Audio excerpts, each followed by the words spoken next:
The journey into uncharted territory had just begun. At every turn lurked a new design, the next great idea, and the freedom to do so. It was a time to rewrite records and welcome new faces, a place where hope and fear shared the same landscape. Technology had sparked a new age of spectacle and speed. Only one era molded heroes into racing immortality. The 70s, a decade of legends.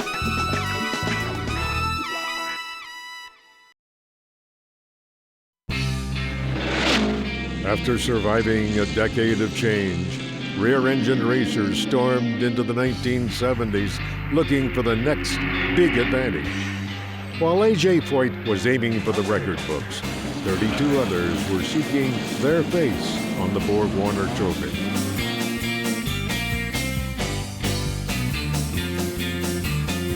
(1970) marked the 25th anniversary of Tony Hulman's purchase of the Speedway. To celebrate, the first $1 million purse was up for grabs. After missing the 1969 race with a broken leg, a healthy Al Unser came to Indy with the coolest car in the field, the Johnny Lightning Special. I can remember when Val and Parnelli told me that we had a toy company sponsoring us in '70. I laughed, but then when we got the car painted, I looked at it and I says, boy, that thing's pretty. The team was a perfect fit. 1964 winner Parnelli Jones co-owned the operation, and chief mechanic George McNally designed the innovative Colt chassis. What I did was I took the suspension parts off of this Lola, the uprights and everything of the four corners, and made a body out of it. Under the cowling, Ford's turbocharged engine was bigger and better than the rival Offenhauser. All signs point to Al as the man to beat for the pole position. The track is now open for qualification. As qualifications neared completion, Johnny Rutherford's Offie sat atop the pylon. Al Unser was just waiting for his time to strike. Listening to the drivers and taking in their information, I kept changing the car a little. I kept taking the push out of the car. And I told Al, I says, you're going to turn the first turn, the car could be just a teeny bit loose, but after that it'll keep coming in, and by the fourth lap, you'll be pushing a little bit. And he did, and he did a perfect job. Al's Colt chassis ran like a thoroughbred and squeaked out a pole by 1/1000th of a second, the closest run for the pole in 500 history. I was once told by one of the statisticians that had Al Unser and I started side by side together on our runs, that after the 4 laps, when we came across the line, Al Unser would have been 2.5 feet ahead of me. Fans wondered if and when the 1970 race would get going. A short burst of rain delayed the start. Then, as the field rounded turn 4 to take the green, a broken rod sent Jim Malloy into the wall. The race is stopped before it can even begin.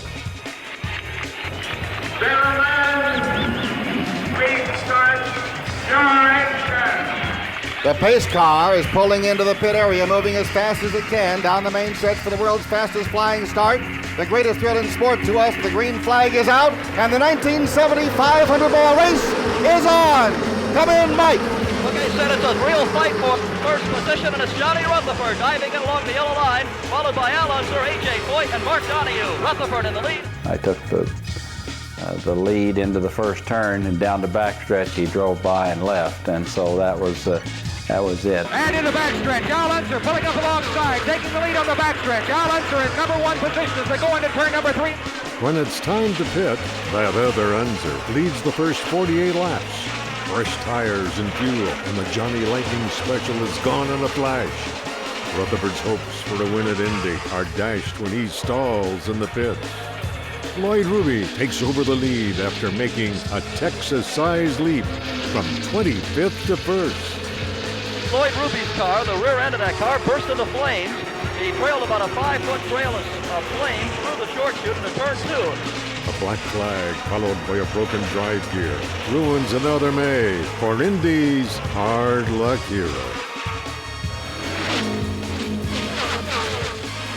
Meantime, Unser was running away with the race, nearly a minute ahead of the competition. I don't know whether you ever think that you can win it until you win it. You know, that's always, you can always look back now and I can say, well, yeah, we knew, you know, but you never know. There's so many things that can happen at that place for some reason. You just never are really positive. Al Unser, the checkered flag, the winner of the 1970 Indianapolis 500-mile race. And his crew goes wild. Leading all but 10 laps, Unser's command performance was one of the Speedway's finest. I really don't know if it's really true yet or not. I'm so excited right now that I think it'll probably take me 2 or 3 days to really get a hold of myself. And Parnelli and my wife keep telling me that I won it, so maybe I can get over it. The victory made the Unsers the only brothers to win at Indy. When I pulled in the victory lane, after you win that race, I'd drink anything somebody handed me. But it was really an honor to be able to drink the milk and to get all the excitement and all that. Al sort of grew up, and in '70 he was fantastic. 1969's top rookie, Mark Donohue, earned runner-up honors for Penske Racing. And after back-to-back second-place finishes, Dan Gurney ends his dynamic racing career with a third-place finish. Gasoline Alley echoed the sign of the times: freedom, choice, and innovation. Team McLaren led an aerodynamic revolution with a design that would bend the rules and break barriers.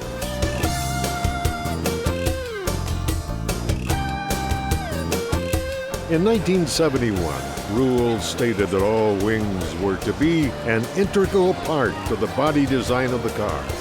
Forward thinking found the loophole that allowed the wing to be independent of the chassis. We went out and we worked with McLaren. We built a real wing car, and I'll never forget when Donohue went 180 miles an hour. It wasn't on the sheet. We used to have a stopwatch and a conversion chart, and they didn't have 180 on the sheet, so that was the days when things were starting to really move because of the downforce on the cars. And I can remember Al Unser coming down to the garage one day in Gasoline Alley there and saying, you know, you guys are going to kill this race. The speeds are just awesome. There's no way we can compete. In '71, Penske and McLaren came out with that new race car. And as soon as they run that thing, Donohue and Revson, we knew we were in trouble.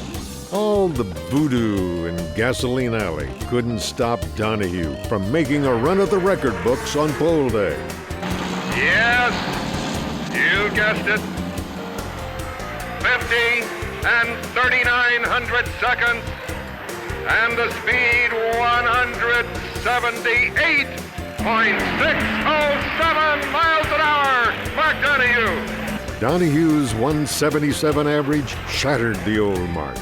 Now Peter Revson, in a rival McLaren, stands between Team Penske and their first pole position.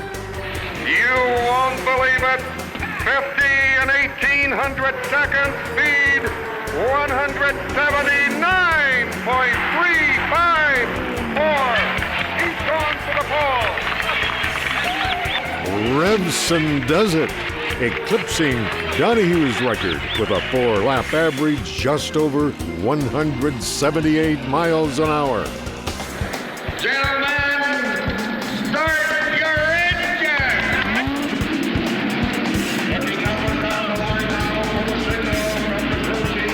The magic moment, the final few hundred yards. The pace car accelerates, cuts into the narrow pit entrance. Down the main stretch they come. The green flag is on, and the 1971 500-mile race is on. We started that race, and Donahue came off the first corner, or the fourth corner so far ahead. I thought there had been a wreck. Donahue was on a mission. The Navy Blue Sunoco Special starts to build an enormous lead. We've had a spin back here, Sid, and about 3 cars spun around. 1 car is on the wall. It is car number 23. That's driven by Mel Kenyon, the Sprite car. I have my glasses on him, and I believe Mel is just about to get out of the car. We have had about 3 cars. Now we've got a 4th into the wall. Has crashed. 2 more have crashed. Rookie Steve Kristeloff's Ford blows up on lap 12. Mel Kenyon's Sprite car spins in the oily mess. I was partway out of the car, and I saw him coming, and I thought, and so I dropped back down into the cockpit in a crouched position, and he went up over my nose and left some tire tracks on top of my helmet and folded the dash around my shins. I was real lucky to have 2 feet left. After leading the first 50 laps, Donahue sets the fastest lap. And then on lap 66, car 66 slows down. A tremendous month results in a disappointing 25th for Team Penske. We went out with a gearbox problem, and we knew we had these gears in the back of the transmission that had been showing, somewhere. In fact, we kept the gearbox open. We had special gears made, we thought, to fix the problem, but obviously it wasn't our day. Quiet all month long. National driving champion Al Unser snaps up the lead. In 71, I probably run it 3 times harder than I did in 70, to try to stay in the lead and try to stay up in the contending of winning that race. For the next 30 miles, teammate Joe Leonard puts heavy pressure on Unser. An Indy repeat would not come easy. They both are in the pit, almost one behind the other. We've got the glasses on Al. They're checking the car, not yet about to push him away. We've got them checking wheels on the car itself. Al Unser was very good. He just come in, tell me what it's doing, that's all. He never ever said, change the spring or do this or do that. Al never mentioned once to do that, and that was something else. Unser used a one-way radio to communicate with his team. The new technology kept him in contention. I was able to tell them my temperature was going up in the engine from the radiator, and I had caught in a piece of paper in the radiator, say. And if they wouldn't have pulled that out, and then I caught another one later, but if I wouldn't have, we probably wouldn't have been able to finish the race. And now we have an accident here on the main straightaway. Right in front of us is number 68 and 38, David Hobbs and Rick Luther. Right in front of the main stretch, the yellow is out, and both drivers are getting out of their cars. 68, David Hobbs running across the track and almost getting tapped by A.J. Foyt. I'm looking in the mirror and I can't see anybody, let alone Rick. It turns out that Rick is down here, and Rick nailed me at about 7 o'clock and took us both into the wall. Al maneuvers around the mess. Retakes the lead from Brother Bobby on lap 111. The yellow is out, the yellow is out. Tremendous crash into the outside retaining wall, and they went into Mark Donahue's car down there. After colliding with Bobby Unser, Mike Mosley is injured as he makes contact with a parked race car inside turn 4. Al Unser, winner of the 1971 Indianapolis 500-mile race. Unser led 103 laps en route to the first back-to-back win at Indy in 2 decades. I didn't get a self-satisfaction of saying, well, it was a harder race than last year, and that's why I've won it. I never did do that, because it was something that every race you ever run, regardless of Indianapolis, all of them, doesn't make any difference. You never really feel that you have an advantage until you get that checkered flag. And when you get the checkered flag, then, you can sit back and say, well, we did it again. Unser was the first driver to visit a brand new victory lane located under the Master Control Tower. More winds of change rattled through the Brickyard in 1971. Race day was moved to Saturday instead of Memorial Day. Women were permitted in Gasoline Alley, and air guns replaced mallets in pit lane. Coming to Indianapolis certainly was a great challenge for our team in 1969. We realized it was going to take a complete team effort, and the job probably wouldn't be done for at least 3 years. Of course, this takes patience with our sponsors. It certainly takes patience with our team members. And we knew that the fellows that had to work on the car in '69 better be around in 1970, 71, and 72 if we were ever going to be successful. And I think this is the reason that our team has had the success over the years, because we know we're only as strong as the weakest link. It's almost anticlimactic to come to the race and run the race after the tremendous preparation that's been done prior to going. This is a real team effort, and I just hope that this year at Indy we can win the big one.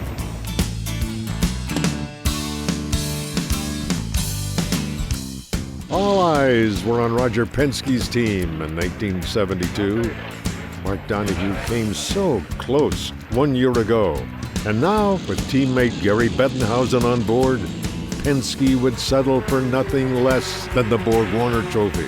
Roger Penske really was extraordinarily lucky to have teamed up with Mark. I mean, they made a fantastic pair. I mean, Roger had all the business acumen, he had all the foresight, he had some great plans, great ideas, and Mark was certainly the man to execute those ideas and plans.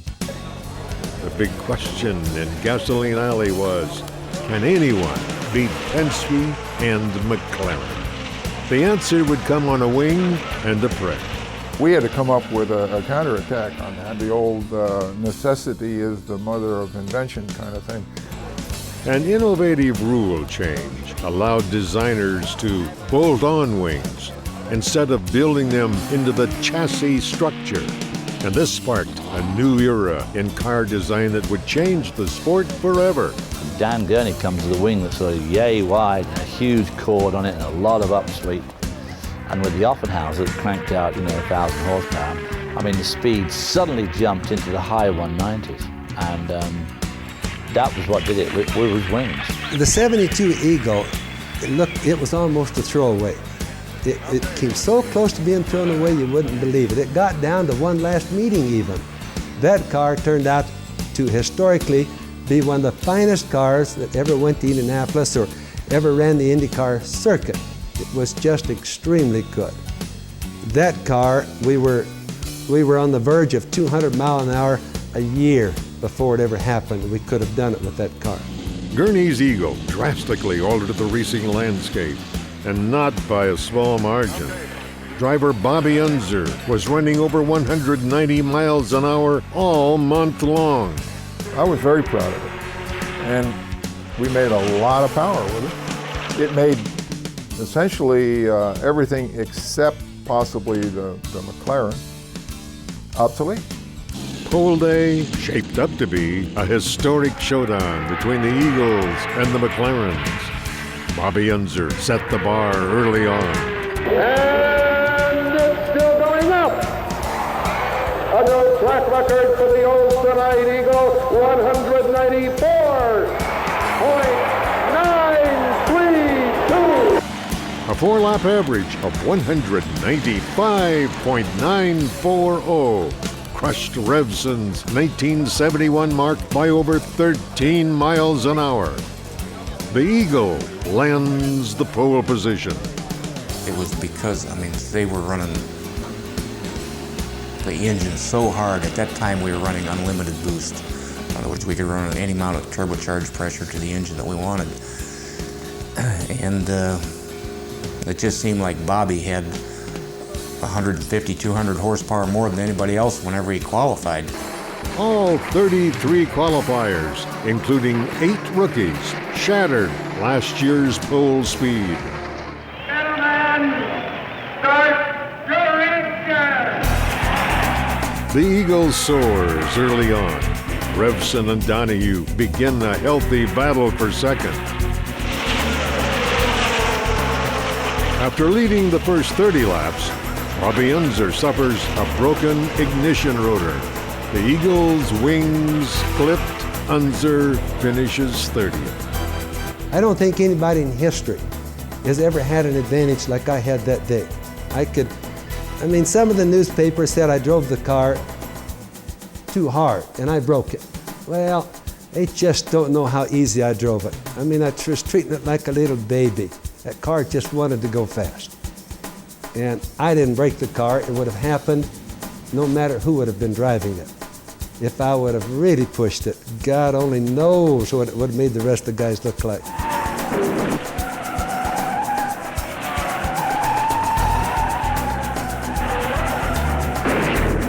And there's a driver on the track. We'll see.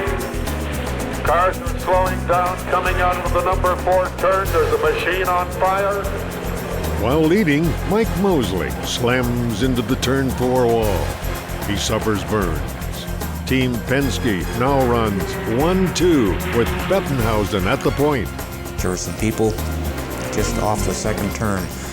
They had a barbecue going. They were grilling some steaks or some chicken or something. And the smoke was going across the racetrack, and I could actually smell it. And I'd go by and I'd wave at them, and this while I'm leading the race. So it was that easy. Debris on lap 172 slows the field. A small pinhole in the car's cooling system has Bettenhausen worried. When the yellow flag came out, I knew I was through. I had trouble getting it cooled back down. Now, as long as I could run fast at race speeds, I could keep the water temperature around 200 degrees. So I was actually running the race by the water temperature gauge. You wouldn't believe it, but hard luck has apparently hit number 7 there. He went by here very slowly. For the second straight year, a Penske car dominates the race and fails to finish. After leading 138 laps, Bettenhausen gives the lead to Jerry Grant in the other Gurney Eagle. On the last 2 laps, Len and I have both been clocking the gap between Grant and Donahue. I'm going down to see if they're on the same lap for certain, but Donahue's catching up with Jerry Grant very quickly. There's still hope for Team Penske. Donahue is gaining on Grant, who is struggling to stay up front with a bad tire. Jerry Grant has just come into the pit area for an unscheduled, unexpected pit stop. So we're watching from here. He's back, being pushed back out again, and there he goes as Mark Donahue goes by. We had a tire that was out of balance, but we couldn't even communicate with him by radio. Is it possible that we didn't get enough fuel in the car, or just what is it? The team tops off Grant's tank with fuel from Bobby Unser's pit. Before I could get him to stop. But he went back out, unlapped himself, and that was the end of it. You know, Mark was, in the shadows there, but that's how the race goes. As I said, it's, the end looks a lot different than the beginning.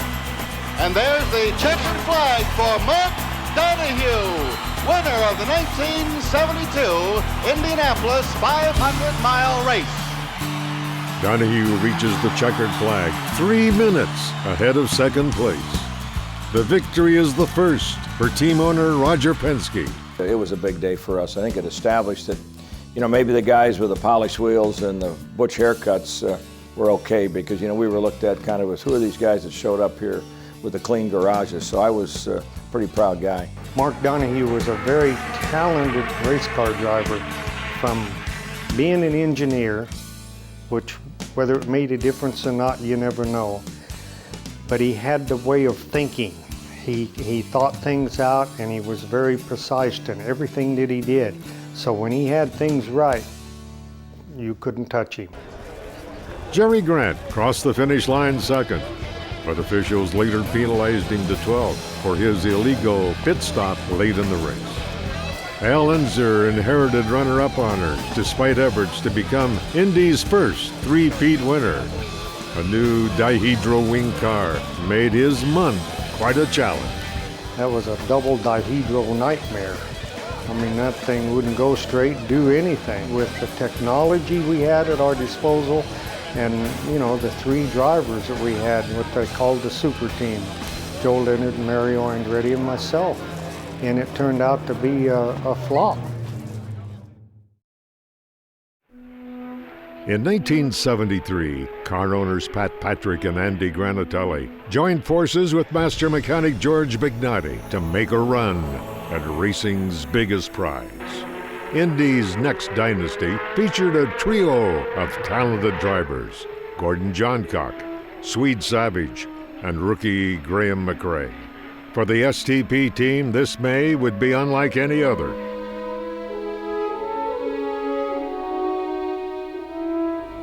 Veteran driver Art Pollard loses his life in a crash during practice. He was attempting to qualify for his 6th Indy 500. Mother Nature plagued the speedway for most of the month.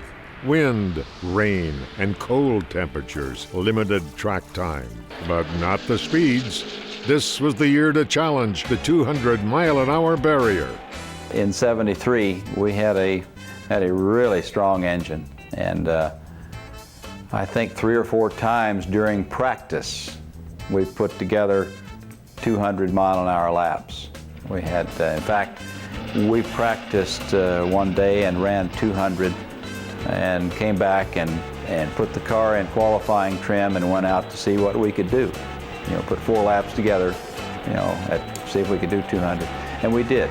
We ran a 200.1 or something average for the 4 laps and thought we could do the 200 miles an hour. Pole day, and a handful of drivers prepare to make that quantum leap into the racing record books. Ladies and gentlemen, it's a new track record. Swede Savage.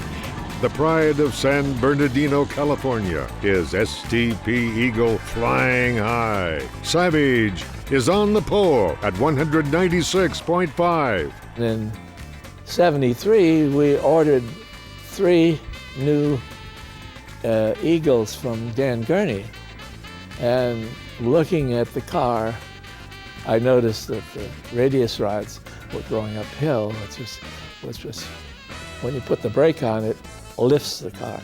So I dropped them down to get a better suspension. And that's the only change I made. Dan never ever figured it out. But we beat his car all the time. Now, Johnny Rutherford sets his sights on Indy glory with his Golf McLaren. It's a new track record. Speed 199.071 miles an hour. And here he is, Johnny Rutherford. Just a few tenths of a second shy of the magic mark, Lone Star JR grabs his first Indy pole. He breaks the 1 and 4 lap marks in the process. It was new territory. I had not been in that position before, but to be with Team McLaren as thorough as they were and as methodical and the way they put it together, it was a great thrill for this young driver to have an opportunity to experience that.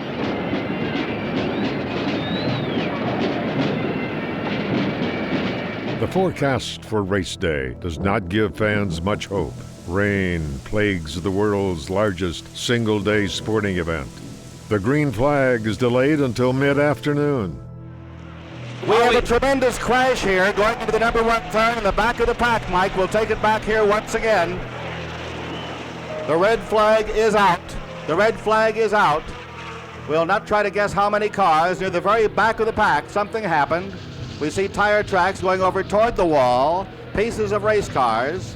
A big flame came out on one car, was extinguished right away, and the race has been stopped. Saul Walther's horrific crash sprays debris and fuel across the main straightaway. Got the green flag and going across the short chute as we came around 2, yellow came on. And you wonder, well, somebody back there made a faux pas and made something happen. It came around and it was mayhem. The front straightaway was totally blocked and red was out and we had to go into the pits. The catastrophe collects 11 cars. The front stretch resembles a war zone. Walther is rushed to the hospital, his hand severely burned. I mean, naturally you think about it and you feel bad about it, but once you get back out there in that race car and get it going again, that's gone. You got to concentrate on your driving, and if you don't, you're going to end up in serious trouble or cause somebody else to have trouble. As the cleanup continues, teams hustle to repair the damaged cars. Again, the Hoosier skies open up. The rain persists throughout the day, and the race is postponed. I can remember sitting under the wing of the car and people taking pictures of me asleep out there. But we spent a lot of time there, and the rain was funny. You had to go away and come back and go away and come back, and it was tough. You just had to get motivated. When the time came to go again, you had to get going again. Anticipation mounted for the green flag to fall on day 2, but it never came. During the second parade lap, another burst of rain fell on the track and shattered any hopes of racing that day. You're all pumped up, ready to go, and it's like the old joke about the high school coach getting the team all revved up. We're gonna go beat them. Yeah, come on, give me a cheer. Yeah, we're ready to go, and they get ready to go out in the field of play, and the gym door's locked. Day 3 featured more rain and fewer fans. It was Wednesday, and both spectators and drivers were growing tired of waiting. We went to the drivers' meeting, and most of us, it was such a lackadaisical atmosphere in the drivers' meeting. If they had said, let's move on and go to Milwaukee, we'd have probably voted yes, because we had lost all of our edge for the month of May and everything else. Meanwhile, down at turn 1, it turned into a complete bog, and everybody down there standing up to their knees in mud and garbage, and the whole thing was just grisly. At 2 p.m., the sun finally makes its first appearance in days. A break in the dreadful weather puts everyone on notice. This could be the only chance to complete the race.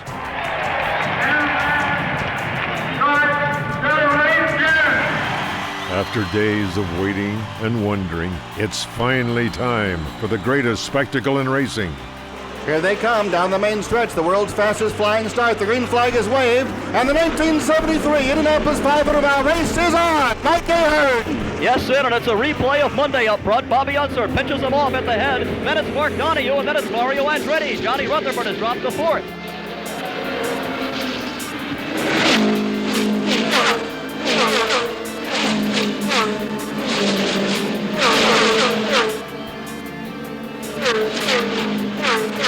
As pit stops begin, the STP team moves to the front. John Cock and Savage take turns at the point. After leading 12 laps, Savage makes his first stop of the day. He returns to action in 4th place. We have a crash on the 4th turn. Jim, can you see it? The yellow's out. Jim Shelton. It was a violent crash with much flame, but it's way down the track from me, Sid. I cannot see really who it is. The red flag is out and the race is being stopped. Savage loses control of his Eagle coming out of turn 4 and hits the inside wall. 75 gallons of fuel explode as the car is tossed across the main stretch. Savage is trapped inside the burning cockpit. The track was blocked, and we all stopped in turn 4, I believe it was, and got out of our cars and everything because they'd stopped it, and we knew there was a bad wreck up there. I was walking up that way, and if I remember right, I think Foyt stopped me and said, "You don't want to go up there." And of course, as it was such a grey day, you could see this fuel jet up probably 40 feet into the air and ablaze, and we all stopped there and got out of our cars up there at turn 4. And Denny Holm and I are just standing there shaking our heads, and it was just, I can remember that scene so well, standing up there at the corner while the wreckage is being cleared off. I actually stepped out of the car and let AJ in, and I'd seen that deal, and I just didn't want to run no more that day. The car caught on fire, burnt him, and he really didn't get hurt that bad. It was the fire that got him. He hadn't burned much of that off. The race is somebody's been hit in the pit. Savage's sign man, Armando Tehran, is hit by a safety vehicle as he rushes to the crash scene. That was bad enough. We had one bad accident there and we have another one in the pit. Tehran was killed instantly. Savage was rushed to the hospital with severe burns, internal injuries, and broken legs. The race was stopped once again, and no one really cared if it ever continued. I guess at the time we just had to stay cool. I mean, racers, you know, are very versatile.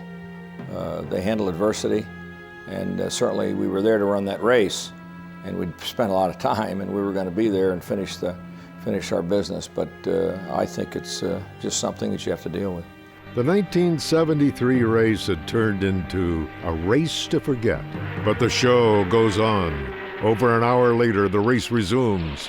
Al Unser leads. As the event grows longer, attrition shrinks the field. 19 cars fall out with mechanical failures, including Unser, who drops out with a bad piston. John Cock momentarily lifts the spirits of the STP team. Gordy sets fastest lap and begins to pull away. Gordy was the most tenacious racer that you could ever hope to race against. He was like a bulldog. You know, he just didn't give up. If his car was right, he was extremely tough. If it wasn't right, he could still be tough. He was that kind of a guy. You know, he just raced hard. A miserable month finally comes to an end when the race is red flagged for rain on lap 133. John Cock is declared the winner. There wasn't no celebration, you know, it was it just all, you know, we were all stopped there because of the rain, you know, under the red flag, and then all of a sudden they announced that they were calling the race, so, you know, then we knew it, but there was no cheering and jumping up and down. And it was great to win, but that was a sad year. Although Bignati claimed his 6th Indy win and John Cock his first, the victory was bittersweet. Their teammate was clinging to life. That night after the race, we went down to the hospital to see him, and then I remember I went down there with Patrick, and I think it was on the way back we stopped there on Meridian Street or 16th Street or there in front of Speedway and ate at a Burger King, I think, you know, and went on home because it was really something that it hit everybody hard, you know. It was just the way it happened. There wasn't much that went right the whole month. The 1973 Indy 500 really is something that I really want to forget. 33 days after his crash, Swede Savage succumbed to his injuries in an Indianapolis hospital. He was 26 years old. He was the All-American boy. He was a great driver. Wherever I took him to test, he broke the record. I mean, we were really gone. That would have been a fantastic year. It was a race that just everybody wanted to forget. There was so many accidents, and it was just, I don't know of a worse year at the Speedway than 1973.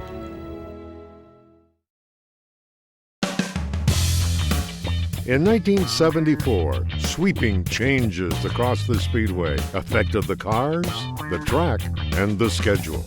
A new era dawned at the Brickyard, and safety was paramount.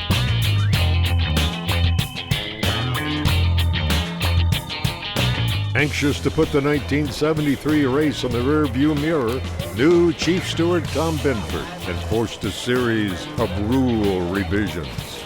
The wings were the first to go. USAC got together and said, you know, we can't have these wings that are 10 feet long, you know. And so the wing also was a finite size. It was very deep. In fact, it was almost square. It was very deep, but it wasn't very wide. We thought at one point maybe the tracks were obsolete because of the higher speeds with the wings. We took the wings and, you know, made them narrower and took the cord down in order to reduce some of the downforce, because in those days, you know, we had such cornering speeds that really people had not even believed. The biggest changes were to the fuel cell. The tank was moved to the left side of the car, and the fuel load reduced from 75 to 40 gallons. The smaller tanks meant twice as many pit stops on race day. Having the fuel restriction kind of evened everything up to where it closed the competition level. You weren't able to just run away with horsepower. Speeds would shrink as a new pop-off valve limited the amount of boost for turbocharged engines. And it kind of equalized the playing field as far as being able to, if one team could really afford to spend a lot of money and run a lot of boost during the race, they could get ahead. Improvements to the Speedway facility were made in the name of safety. The flag stand was relocated to a spot above the yard of bricks. The retaining walls were raised. Turn 4 was widened, and the pit entrance was rebuilt. Two benefits that I can think of offhand. One of them is that we can bring the pace car off sooner than we've been able to do in the past and get it out and away from the field in the fourth turn. But it also makes the entrance to the pit a straight line instead of having to dash in there or kind of turn into it as they have in the past. Even qualifications were modified. In response to the national energy crisis, officials condensed qualifications from 4 days to 2. Start in the morning till noon was one day, and then noon till 6 o'clock was the next day, and that way all the way through. Well, when we got shuffled, we wound up in the third day. Rutherford would start 25th on pole day. 410682 for a 46.74. Speed 192.555. A.J. Foyt on the court. A.J. Foyt rebounded from a 2-year slump to put his Coyote Ford on the pole.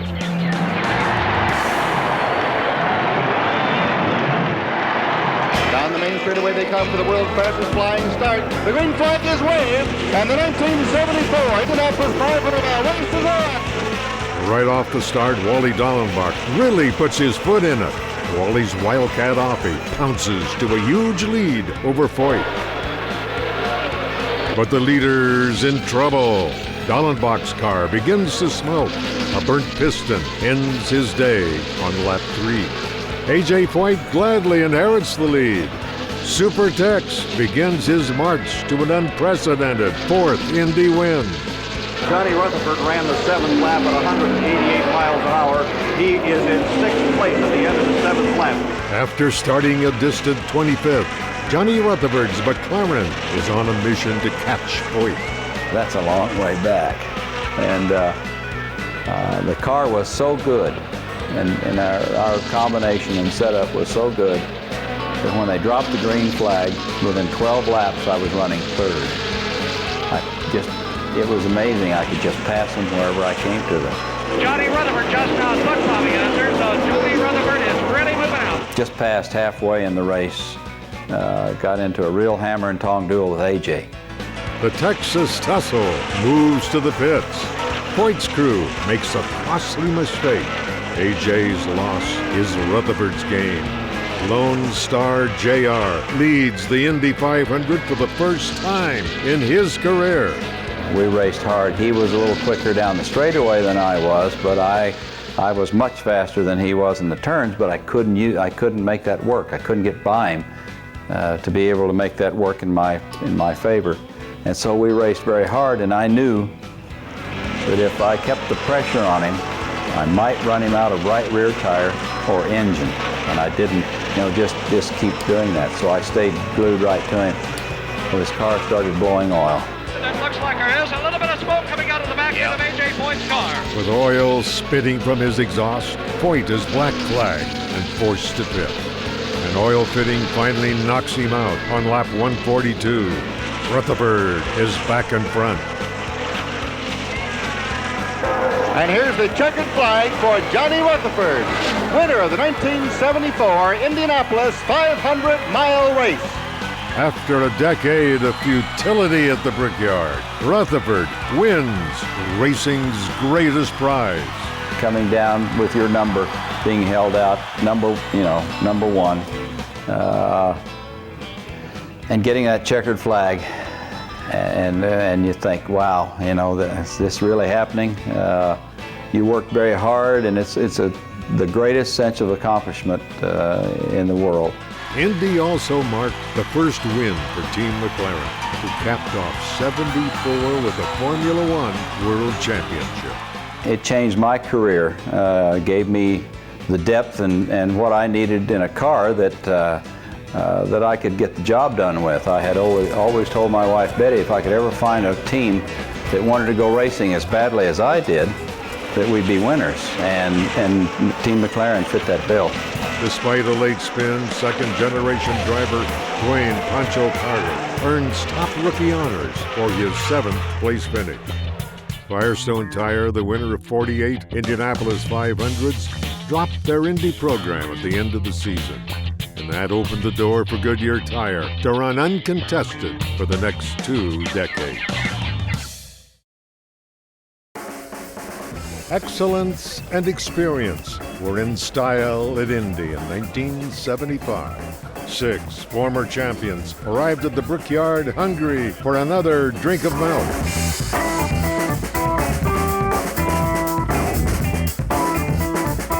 The Eagle chassis and Offenhauser engine were still the package to have in Gasoline Alley. But on pole day, a lone coyote fought off the majority. I don't have to tell you, it's a time of 46 and 800 seconds at the speed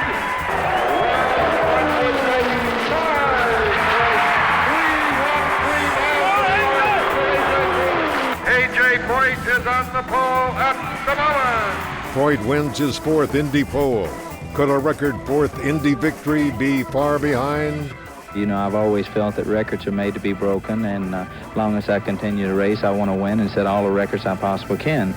And I've always felt the day that I lose that drive, then I will hang it up and quit racing. But it's a very important race in my life. I've got the first time an opportunity to become the only man to ever win Indianapolis at the present time 4 times, and that's a goal that I'd like to achieve if I possibly could.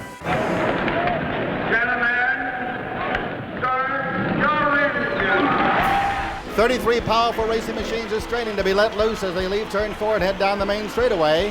Now here they come for the world's fastest flying start. We're watching Pat Vidan. The green flag is out, and the 1975 Indianapolis 500-mile race is on! At the start, Gordon Johncock takes the lead. The 73 champ is quick. He sets the fastest lap early on.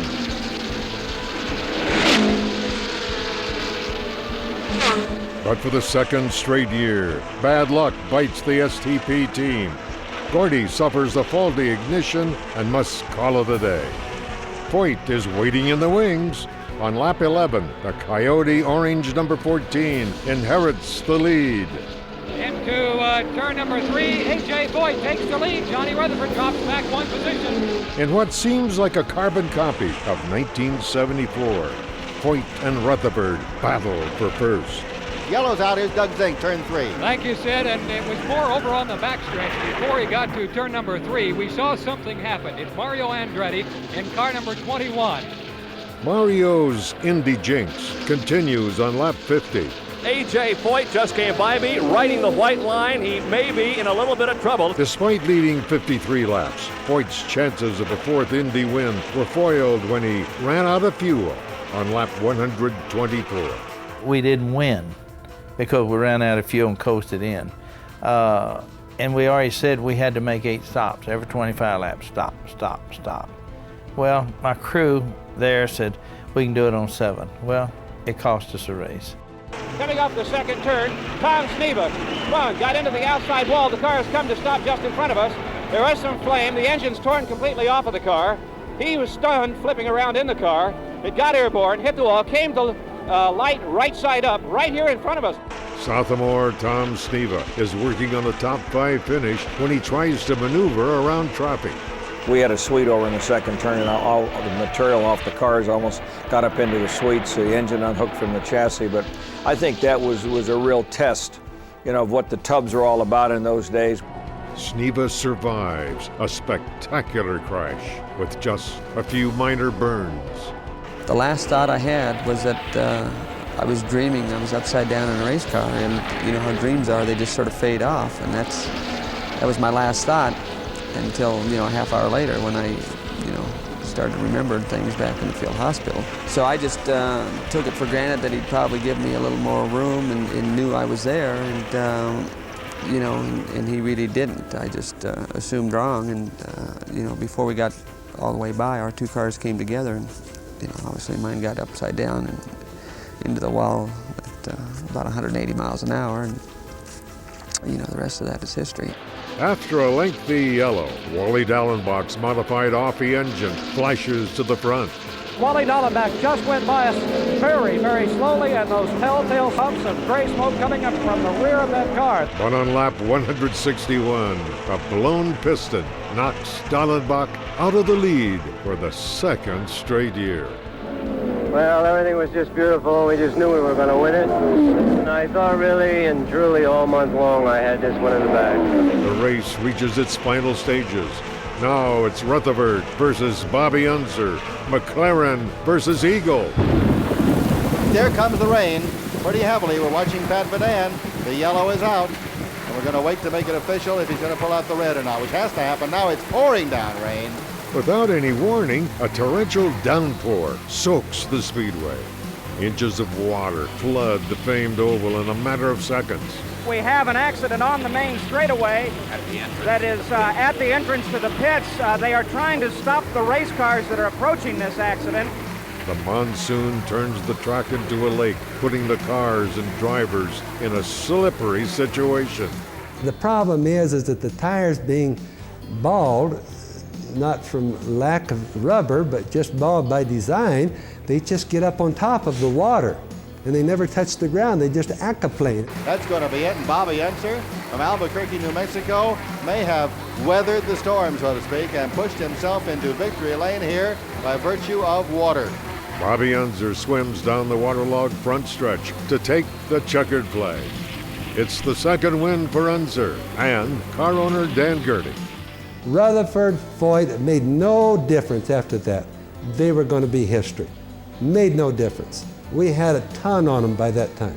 It was amazing. It wasn't quite as fabulous as I expected it to be. I was still very proud of it, but it cost an enormous amount. Rutherford's hopes of back-to-back Indy wins were drowned out.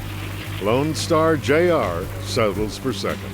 If it had not rained, Bobby would have had to make his pit stop to have enough fuel to finish, and I would have passed him and gone on to win the race. And we weren't slow. And we were going to win the thing with or without rain. As far as our team was concerned, hey, we had beaten them. We'd outrun them. It was okay. It's no problem. If I had a choice, I'd say, hey, I'll take the rain because it's over with. For the first time in Speedway history, a woman would attempt to qualify for the 500. I had no idea that kind of fracas was going to ensue. I mean, yes, I did know that women had always been forbidden from the pits, the garage area, and the press box at Indianapolis. I was aware of that history, that a woman's footsteps might profane the sacred turf, but I didn't really feel the force of it until I got there. It was quite amazing to me.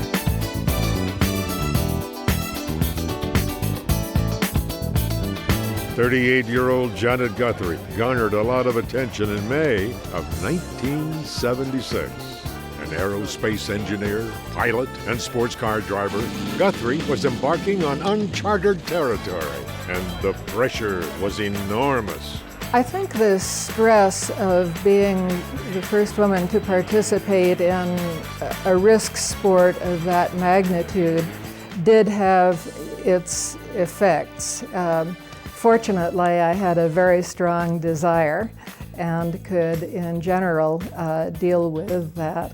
But so many drivers were saying I was going to be a threat to their lives, and so on and so forth. Gasoline Alley was buzzing about the first woman racer, and while Guthrie's credentials were good enough for most, some were quite critical. It isn't anything against the women.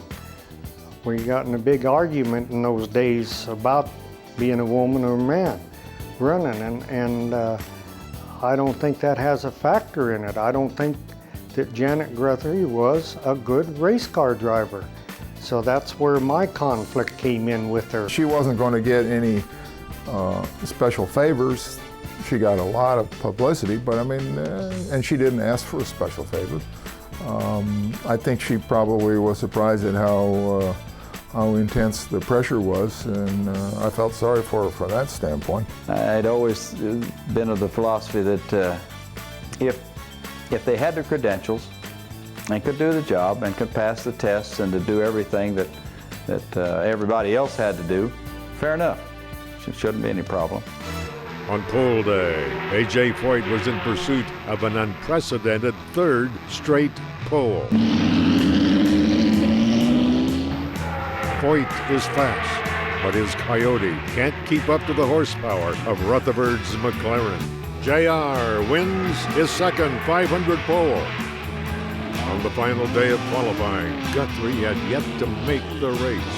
That morning, she took some fast laps in Foyt's backup car. In 9 laps, I was fast enough to make the field with that car, and then for some reason he decided not to let me do it. But it was quite an experience, and I think it opened some people's eyes to the fact that in good equipment I could get the job done. But when the final gun sounded at 6 p.m., Guthrie found herself on the outside looking in. I think the sound of that gun went straight through my heart. It was a moment I'll never forget. And here they come down the main stretch for the world's fastest flying start. The green flag is waved, and the 1976 Indianapolis 500-mile race is on. Off the start, Rutherford flies to the front with Foyt in hot pursuit. A.J. Foyt is gaining some speed and almost passing. As he goes low, he does pass Johnny Rutherford. A.J. takes the point on lap 4. This one is shaping up to be another Texas shootout between Rutherford and Foyt. I could see that he was backing up to me. And I'm running second, and he's leading it. And he's backing up, and finally I catch him and I set him up and go by him, and I start just driving away. And I wonder, what in the world? JR begins to settle in for a long day up front. His McLaren is flawless after 250 miles. Foyt and Gordon Johncock struggle to keep pace with Rutherford. Then Mother Nature steps in. There's rain on the backstretch. Pat Vadan now has the red flag and he's waving it. The race is being stopped. The break in the action lets Foyt and Johncock mend their cars. So we're in the pits under, and AJ is really giving the officials what for. And he had a bad shock absorber. Well, I knew that if he fixed his shock absorber and we went out to get the green flag, he would be really tough. After 2.5 hours of waiting, the track is dry. They order us back to our cars, and we're in the cars getting ready, and they're just getting ready to announce restart your engines, and it bottom fell out again, and it rained really hard. Covered the cars up, waited for it to subside, and it rained for maybe 30 minutes, and it was enough and late enough in the day that they couldn't get the track dry. And so they opted to call the race. The Pat Vadan is waving the checkered flag for Johnny Rutherford, winner of the 1976 Indianapolis 500-mile race. The shortest 500 in history ends on lap 102. Lone Star JR becomes the first driver in Indy history to walk into victory lane. Betty and I up the ramps and into the victory lane, and you know, it was it might not have been quite the same excitement as it was if it had finished under the green flag, but nevertheless we'll take it any way we can get it, and we won our second Indianapolis 500, and it was equally exciting. Inside the Speedway, a brand new museum opened to the public. The Hall of Fame Museum featured classic cars, trophies, and a theater. Since 1974, the assault on the 200-mile-an-hour barrier had been put on hold. When officials repaved the track in the summer of '76, it was time to dust off the record books.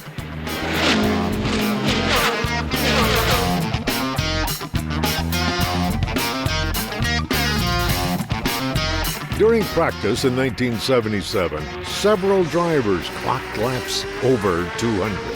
Whether that number would make it to pole day was anyone's guess. 200 is still the magic number, I think. No matter what you do, 200 mile an hour, it just sounds fast. It is fast. But to be able to run 200 miles an hour back in the 70s, you know, was a pretty good challenge. Pole day is barely an hour old when Tom Sneva takes aim at 200. It's the new track record. Sneva wastes no time. He eclipses the magic mark on his first lap. He then shatters the one-lap record with a speed of 200.535 miles an hour. Sneva is on the pole and in the history books. It was a very proud feeling, more than anything. You know, we were proud of that accomplishment. You know that there's always going to be new track records and people are going to go faster and faster, but to be the first person to run the 200 mile, that magic mark, you know, that's something they can't take away from you. Believe me, people couldn't believe we could get around this racetrack at 200 miles an hour. So, you know, he really deserved, you know, all the credit, and there was no question when he come off of turn 4, I never knew whether he was going to get it turned to come down the straightaway because he drove, you know, such a different pattern around this racetrack. Janet Guthrie returned to Indy with hopes of making some history of her own. I didn't go into IndyCar racing feeling as if I had to prove something because I was a woman. That perspective was forced upon me to my considerable surprise. As a driver, every driver has something to prove to themselves. When it's time to qualify, a sick engine threatens Guthrie's run at the record books. She's got the speed, but will her motor make it? When I last looked at the oil pressure gauge coming out of turn 4 approaching the checker, it was nailed to 0. And if the engine blew up between there and the starting line, that was it. There would be no more chances. So what I mostly felt when I saw the checker, yes, I knew I had made it. I knew I had the speed from the tachometer, but there was also that great relief that the engine had lasted. History made. Another barrier broken. Guthrie becomes the first woman to qualify for the Indianapolis 500. She'll start 26th. They came to realize that I was just what I said I was, a racing driver who happened to be a woman. The woman part didn't make a darn bit of difference. I think that, you know, a female coming to the 500, you know, was of great interest, not only to us as competitors, to see exactly, you know, how competitive she could be, but also to the outside world. And, you know, I thought it was terrific. Although a woman had made the field of 33, Speedway President Tony Hulman decided he would not change those famous words spoken before each race. Tony Hulman stated that he was going to go ahead and say, "Gentlemen, start your engines," because he said, after all, the mechanics start the engines.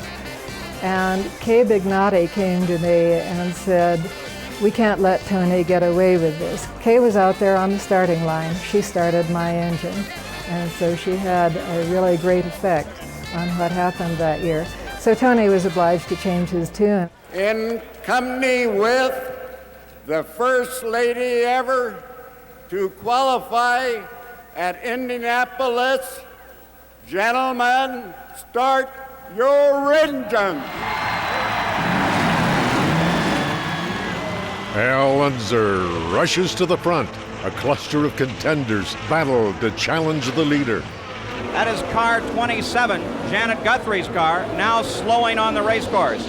Guthrie pits on lap 26. Her historic day done in by a bad timing gear. I brought it in, they changed something, I took it out, it was still wrong.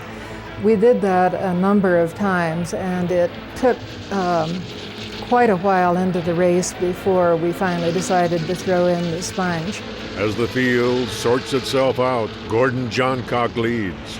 A.J. Foyt positions himself into second. A.J. Foyt coming in. I've got a stopwatch on him. How close are they? And Foyt is about 9 seconds behind Gordon Johncock. And Gordon Johncock moving by us. Now here's A.J. Foyt. They're into turn number 4. Johncock begins to pull away. Gordy is poised to erase a series of bad breaks for the STP team and win another May Classic. A.J. Foyt, an interval of 6.82 seconds between the leader Johncock, the second place car Foyt. Foyt is closing the gap. Johncock might be running out of fuel. You're running out there and you never gave a thought about the crankshaft breaking. the carburation was right, the fuel mileage was good, the car was running good, and he was just running, and he wasn't overdriving or anything, he was just going well, and it was just amazed that the damn thing stopped. So the chase is on, but Gordon Johncock has pulled over to the left side of the straightaway. He appears to be slowing. He has cut his car in off of the apron at the south end of the main straightaway. Really even happened to run that hard because we were so far ahead of him, and then all of a sudden the engine just let go and pulled down in the guardrail, and turn one went down laid in the creek and cooled off.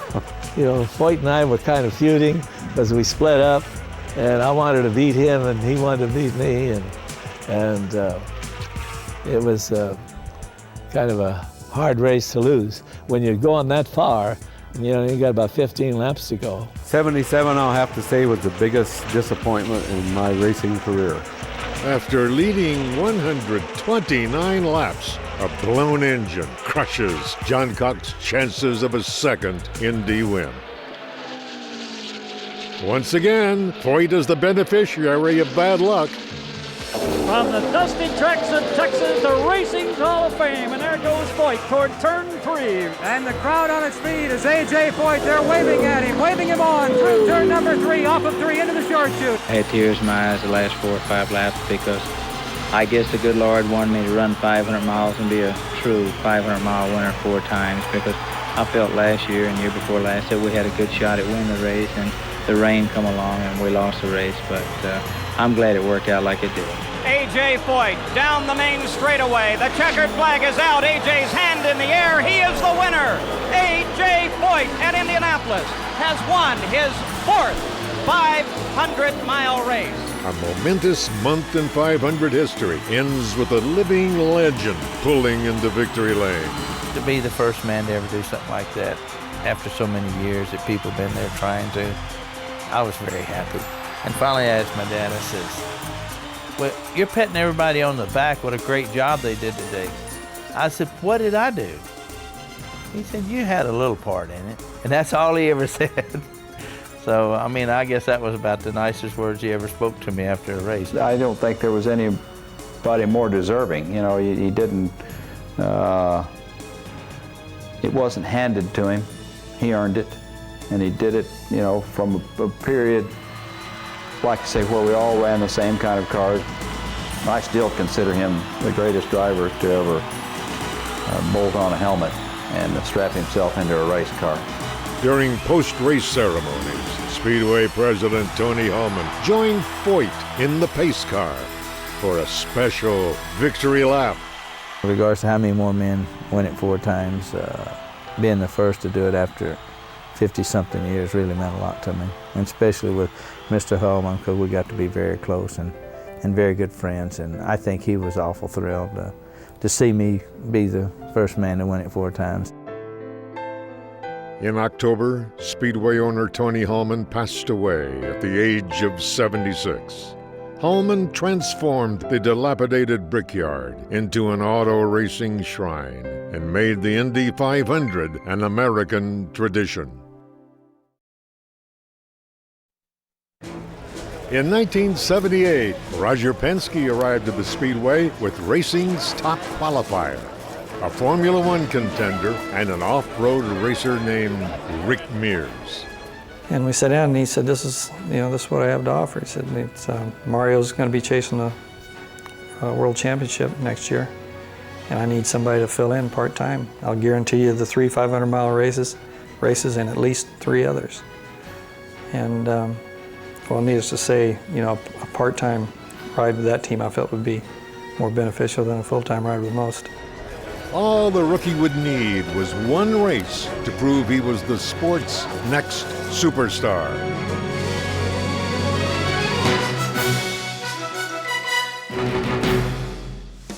Rain washed out the opening weekend of qualifications. When a truncated pole day began, only a few drivers could hit 200.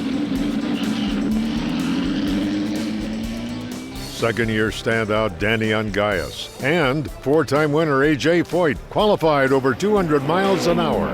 Then Mears turned heads by landing his Gould charge on the front row. There were no expectations. And Roger was very good at taking the pressure off. I mean, I put more pressure on myself than he would. And he was he said, hey, we've got Sneva, we've got Mario, we've got them to stand on the gas to qualify quick. You just go out and get the experience, get the laps. And he really allowed me to learn at my pace. Sneva put the pedal to the metal, and 4 laps later, the Norton Spirit was back on the pole. His record-breaking run clocked in just over 202 miles an hour. Team Penske plants 2 cars in the front row. The only way you know is by how much throttle you're using in the corners, because, at that time we were real close to flat out, and you could tell, the driver could tell if he used a little more of the throttle in that corner. And I knew that I'd used more throttle than I had been using. It was very close to flat out all the way around the racetrack, which is the first time I'd been able to do that. And a lot of that's adrenaline flow and the time of the day and just getting up for the activity. And, we did that, and, we had the car pretty close and ran it real close to its limits. Mike Hiss qualified the 3rd Penske car for Andretti. When Mario returned from Europe, he had the Formula One points lead, but had to start the 500 in last place. 1978 was the first 500 without owner Tony Hulman. His wife Mary would now bring the world's greatest race to life. Ladies and gentlemen, start your engine.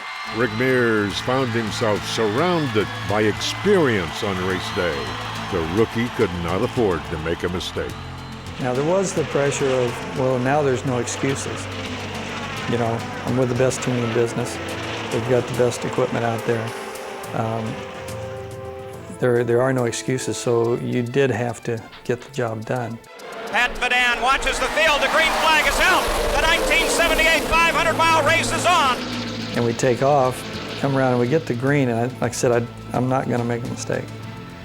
Take off, and I go up, first, second, and I go to third, and we had trouble with the gearbox, and we had 2 top gears in the box, and the car just fell on its face.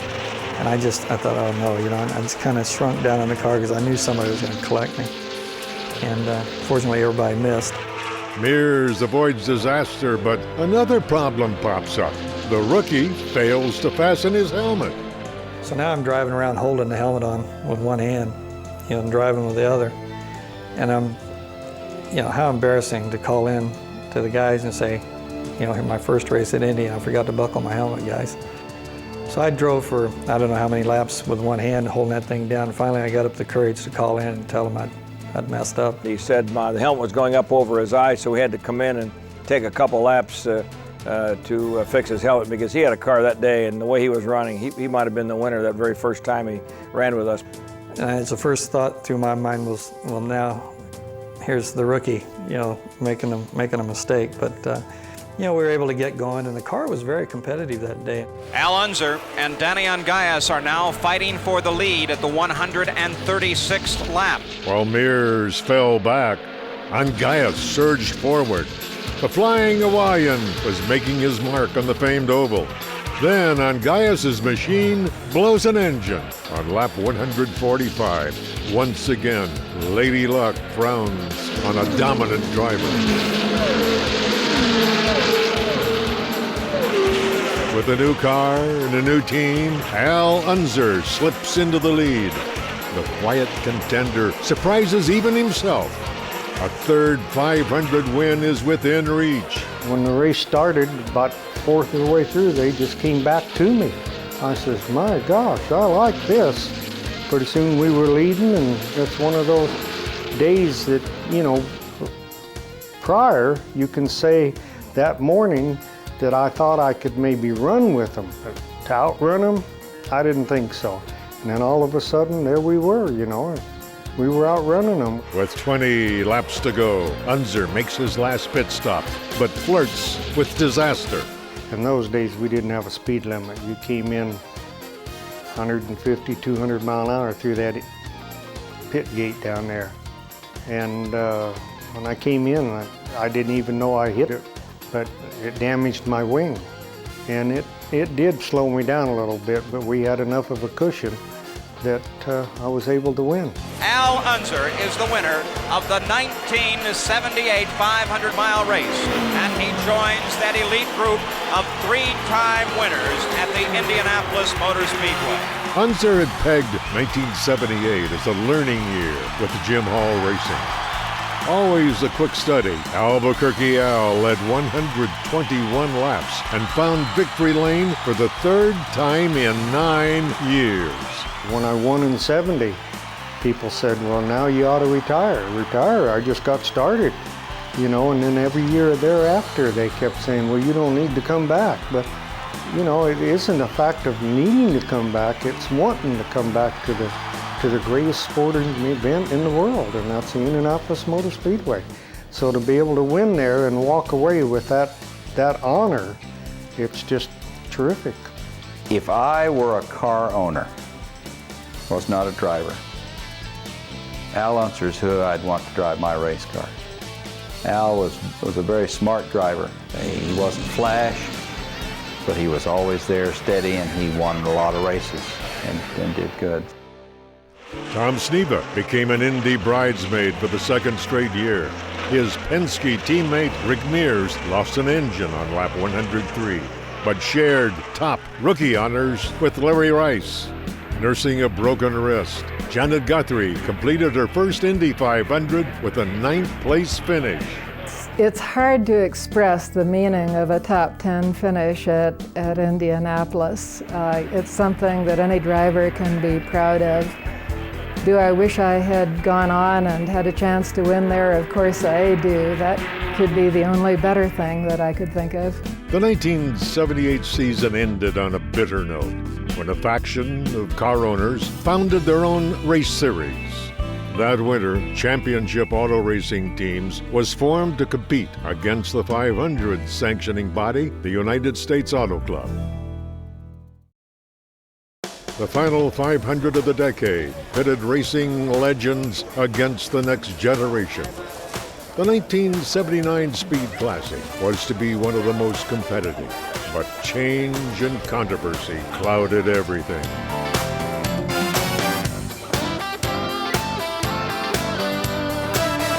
The month of May started in the courtroom with an injunction by the United States Auto Club against the new league, CART. I remember having to go to court downtown, and John Frasco, was our attorney, and here we were with great drivers, and potentially Penske cars couldn't even run the race. And I remember the judge finally said we couldn't. It wasn't about Penske not being able to be in the race. It was about people like Mears and Unser and people like that wouldn't be able to qualify and do their business, and we were given a temporary restraining order so that we were lifted the injunction, I guess it was. On the racetrack, officials feared another jump in speeds. So USAC reduced the boost on the turbochargers by another 10 miles an hour. That didn't stop Jim Hall from creating an ultra-innovative design called the Chaparral. With Al Unser at the wheel, the ground effects car ran as good as it looked. No longer a Penske pilot, Tom Sneva tried to be the first to win 3 straight poles. It looked like the Sugar Ripe Prune Special might make history. Then 27-year-old Rick Mears rolled out of pit lane. I was the last car in line to go out that had a shot, and I think everybody had kind of conceded the fact Sneva was on the pole. And until we ran and bumped him off, and Roger got a pretty good kick out of it. It was kind of a surprise, I think. It was a very big smile on Roger's face that day, coming down pit lane after the run. And you had young Mears, who was, an off-road driver, and came in and really stuck it to him, really, when he sat on the pole. I think that was a very telling day that we had attracted and hired one of the greatest race drivers to be at Indianapolis. Ladies and gentlemen, start your engine. Al Unser, the defending champion of the 500, the beautiful Pennzoil Chaparral number 2, leads the first lap. It's all Al from the start. The Chaparral is on rails. Unser is a sure threat to join the Four-Timers Club. At the halfway point, a seal breaks on Unser's Cosworth engine. And the black flag is being given to Al Unser. His car has begun smoking in the right rear again. There seems to be a small show of flame. After leading 85 laps, Al's Indy glory is cut short. I could look in my mirror and see that I was in trouble. So it's one of those disappointments where you just say, another day at work, bad day at work. Big brother Bobby takes the lead on lap 97. And here is Rick Mears. He's going to try his teammate Bobby Unser, and indeed he's going to try to go low. And it was time to go. And so we just started, picking the pace up. And I felt like we had to, we just made a couple of attempts at him at the time, and I felt like we had enough, if we got positioned right to be able to get by him. I'm sure he doesn't think so, but I felt we did. Now it's a battle between the heroes of racing's past and racing's future. Unser against Mears. Team Penske versus Team Penske. We just had one instinct, and that's we wanted to win, and we'd do anything it took to win. Bobby Unser looks like he's going to head in for a pit stop. Bobby Unser indeed heading. No, something's wrong in Bobby Unser's car. Something appears to be wrong with Bobby Unser's machine. Bobby loses a gear, and with it the lead. Another Indy victory snatched from the Unser family. The fourth gear broke in the transmission. The one thing that you just never break. But that one, I think of all the races as far as really just being sad. That's the race that I was the saddest at or for dropping out of. That was a pretty good feeling. On one hand, on the other hand, it wasn't, because he had a problem. That's why we got by him. So I didn't get to earn the pass, and which I would much rather have done it that way than the other way. Now Mears must endure the toughest 25 laps of his career. Once I got past the pit entrance, then I knew if all four wheels fell off the thing, I could slide the rest of the way. And that was the only time I let myself feel we had the race won. And the checkered flag is given to Rick Mears of Bakersfield, California. His hand in the air, acknowledging victory. Rick Mears, the winner of the 63rd 500-mile race.